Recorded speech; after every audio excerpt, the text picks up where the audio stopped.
What's going on, guys? This is Real Deal Fantasy HQ with your boy LQ back in for another great episode. In today's episode, we're talking DK Metcalf for his fantasy outlook, people.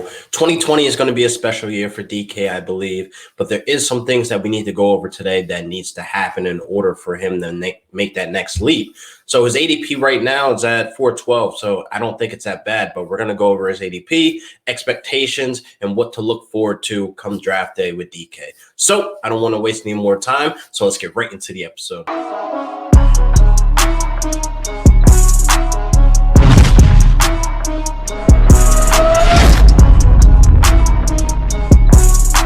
So before I get started, I got some ideas that I want to do for merch. Now, my wife got me this nice little face mask. It's so pretty. Yeah, she got it for like $5 or whatever. So I was thinking about if I should make some face masks. I think people will buy it. And I think they look pretty sweet, real sleek. Boom. Put the Real Deal Fantasy logo right here or right here. Don't matter. Or just put it dead center on the mouth. I don't know. That'll look pretty weird.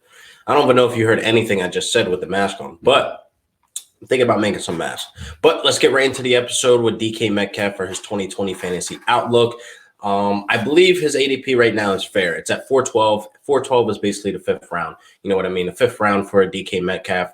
Honestly, I think that's good. It's fair where he should be placed at, being that I don't think he deserves to be like in the third round with the Cooper Kupps or early fourth round with Calvin Ridley and etc. Like, I just don't think he belongs there just yet.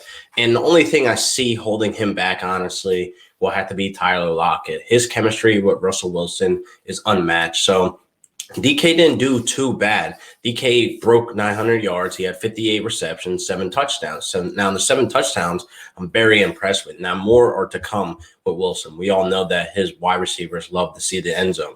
So I definitely think that DK can make that next leap if, one, he starts catching the ball, because 100 targets and he came down with only 58. You know what I mean? That is not really something that I'm actually a big fan of. You need to start coming down with the ball. I understand, I'm not a professional football player and I'm telling him to catch the ball, but for me to invest in him in fantasy, I don't know if I can invest in a guy that drops a lot of balls. Now you're probably saying, well, all of them weren't catchable. Well, he had 82 targets that were catchable, meaning the numbers in the jersey to exactly in his hands, or trying to make an attempt to catch the ball at the highest point. But 82 and he only came down with 58 of them. I'm not liking that ratio at all. Now we have to look at the targets. Now the opportunity is definitely there for DK to make that next leap, being that he had 100 targets and Tyler Lockett only had 110 targets. So that right there lets me know like the window's open. It's really on him. He needs to come down with the ball. So with Tyler Lockett catching 82 out of his 110 targets, that lets me know it's actually doable. You know what I mean? So it's not like Russell Wilson is looking away from DK. It's DK not catching the ball. So the opportunity for him to be the wide receiver one is wide open. And I think it's doable once he gets his hands in order.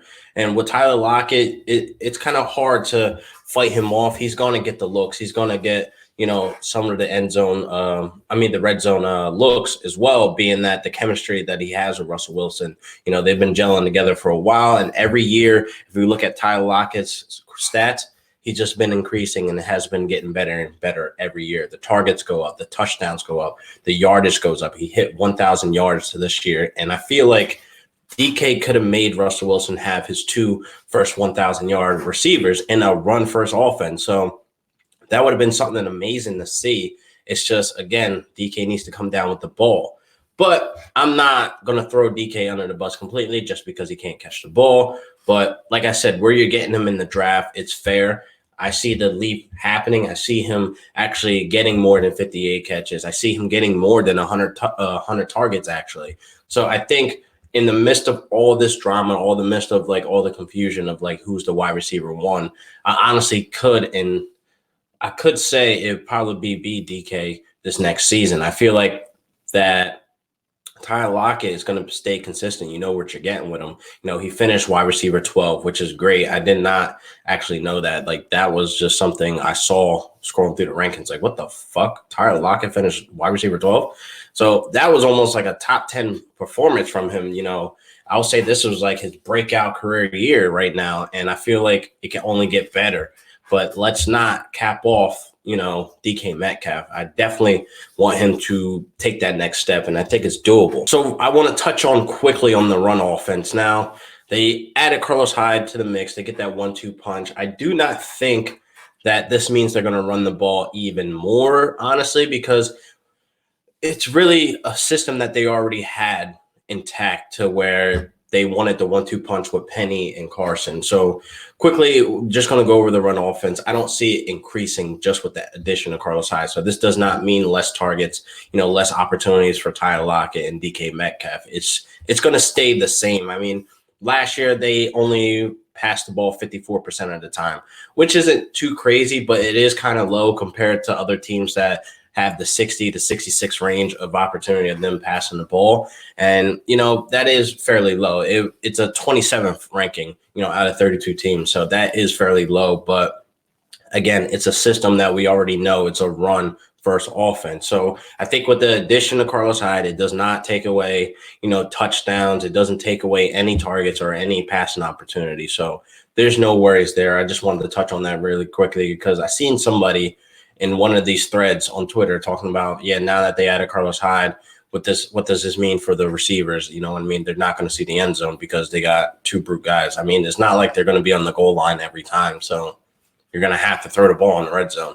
So the big target, the big man, DK Metcalf. And unfortunately, he was targeted 21% of the time in the red zone. And again, he only came down with 6 catches. So that's definitely a problem. 21% is actually high for some of the people. That's some of the, elites getting that type of 20 to 25%, target share in the red zone. So he's like right there at that marker right there with some of the elite guys that get, those 25% of that looks in the red zone. So DK is literally he's like right here. He's ready to just jump up and take that next level. I mean, he's a big target, physical receiver, very dominant. And I feel like he needs to expand his route tree as well. He's only really doing comebacks and he's only running 9s and slants here and there. And it's like, if he expands that fucking route tree, he could be very dangerous. He could be the obvious number 1 target. I mean, Russell Wilson will probably only look Tyler Lockett's way if he's running 1 through 9 on the route tree. That will be simply amazing to do. But overall, I see DK next season definitely taking the next leap. And some people ask me, is he a must-own wide receiver? And honestly, I can't say that. I mean, I do want parts of DK, don't get me wrong. But if I miss out on him in that late 4th round, early 5th round, I won't be upset because I honestly don't think he deserves to be up there with the Cooper Kupps just yet, or the, Calvin Ridley's going in that 4th round earlier as well. I don't feel like he's hit that level yet, but the opportunity is definitely there. I really don't think that he's living up to his counterpart, AJ Brown. AJ Brown is going a whole round ahead of DK right now, if not a round and a half. So I really think that we need to just pump the brakes on the hype of DK and kind of just let him fill his role in himself when he starts catching more of these balls, because that ratio is crazy, people. And I'm not a big believer of people that drop the ball a lot. Not necessarily saying that he's dropping the ball, but he's just not coming down with it. Let me just say that. You know what I mean? So honestly, I have no worries for the Seahawks with the addition of Carlos Hyde. I'm going to say that in probably every video for the next couple days because people are panicking, like, for what? Like, just relax.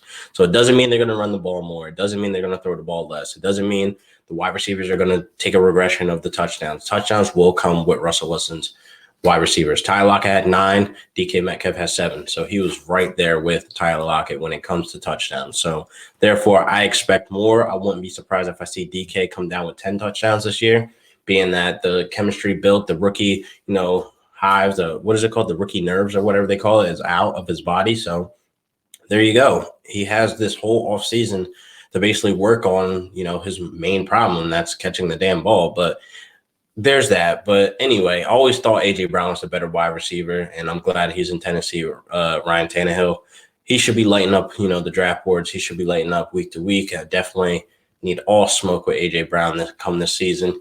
And let me not get off talking and let me get back on DK Metcalf. But I'm going to just end the episode here. I really ain't got much for you guys. I mean, DK, he just needs to catch the ball. I don't see anything happening, with that with the pass offense. And Honestly, he just needs to catch the ball. I'm going to keep saying it because he does.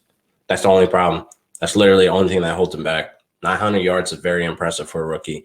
He had the most yards in the rookie playoff, had 160 on the fucking Eagles, which is disgusting as a rookie. So he definitely got that record under his belt. That's all cool and all, but come on, bro. Expand that route tree, catch the ball. So that's the episode today. Hope you guys liked it. Like and share and subscribe for your boy. And I'll see you guys next week for another great episode of Real Deal Fantasy HQ with your boy LQ.